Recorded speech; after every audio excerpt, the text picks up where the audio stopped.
Apabila kita marah, kita kontrol, janganlah kita simpan dendam. Memang kita akan terluka dengan setiap apa yang orang cakap pada kita.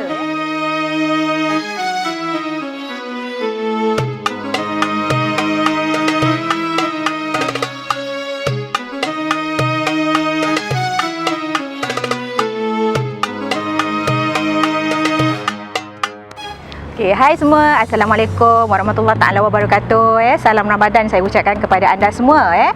So, harapnya keadaan anda semua di bulan Ramadan ni lebih sihat, lebih ceria, lebih positif, stay positif. Okey. So, hari ni saya akan share berkaitan 10 tips kita kawal kemarahan di bulan Ramadan ni. Okey, yang pertama, jika sebelum kita nak marah, pastikan kita fikir dahulu sebelum kita bercakap, Kerana apa? Apabila kita marah, kita tidak berfikir berpotensi untuk kita nak jadi marah tu dan kita mengeluarkan perkataan yang boleh menyakiti hati orang tu, potensinya sangat tinggi. Maka apabila dalam keadaan marah, kita kontrol, fikir dulu sebelum marah. Okey, aku marah ni, kita kena notice, kita sedar ni, kita sedang marah ni, badan kita dah menggeletar semua, Maka kontrol, okey. Sebelum marah, fikir dulu sama ada boleh ke aku nak marah. Boleh, tapi pastikan kita jaga perkataan kita, Okey.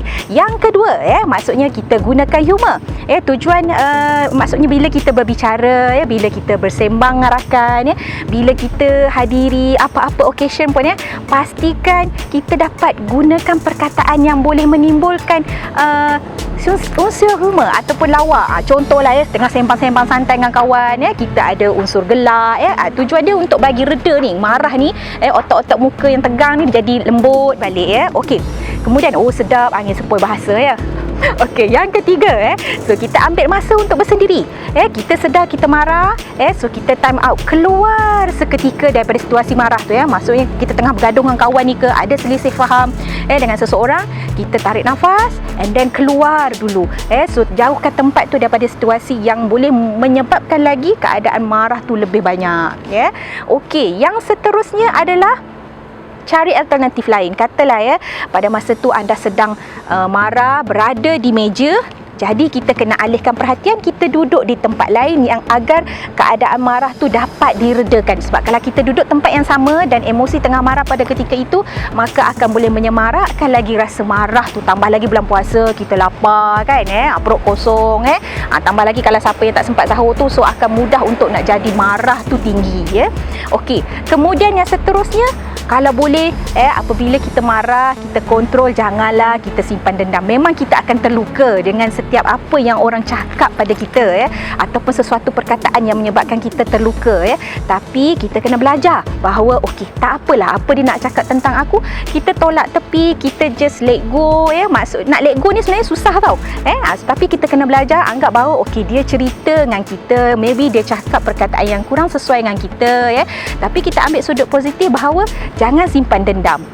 Maksudnya habis, maybe kalau kita marah hari itu, hanya hari itu, tidak bawa sampai ke episod yang seterusnya, Okey, kemudian yang ni kita memang tak boleh elak, walaupun kita sibuk dalam bulan Ramadan, kalau boleh kita galakkan untuk buat sedikit exercise. Tujuan dia untuk apa, Okey, exercise bila kita jalankan pada apa-apa waktu pun, terutamanya bila pada bulan Ramadan, satu, membantu keadaan kita lebih sihat. Lepas tu, keadaan tu akan membantu proses energi tu lebih bagus. Bila energi tu lebih bagus, maka dapat aliran yang positif, kita akan lebih positif, maka untuk marah tu akan jadi berkurangan, Okey, kemudian yang seterusnya adalah kita buat kiraan 10.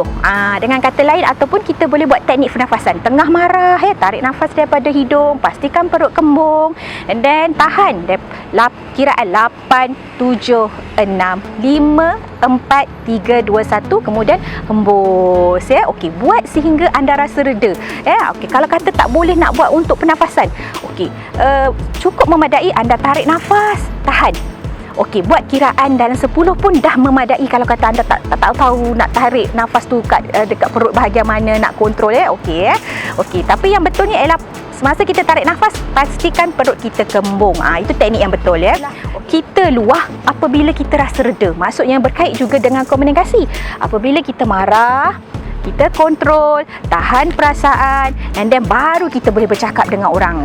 Tujuan dia supaya kita dapat perkataan-perkataan yang menyenangkan. Bila kita dapat mengeluarkan perkataan menyenangkan, kita sendiri pun akan rasa positif, kita akan rasa lega. Orang yang mendengar pun akan rasa lega.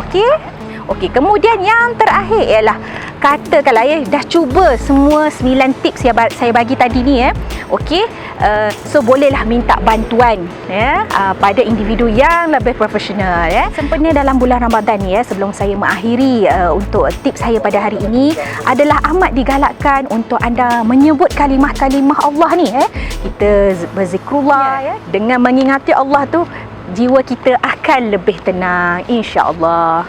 Okey, selamat berpuasa untuk semua umat Islam di Hospital Kajang ni. Assalamualaikum warahmatullahi wabarakatuh.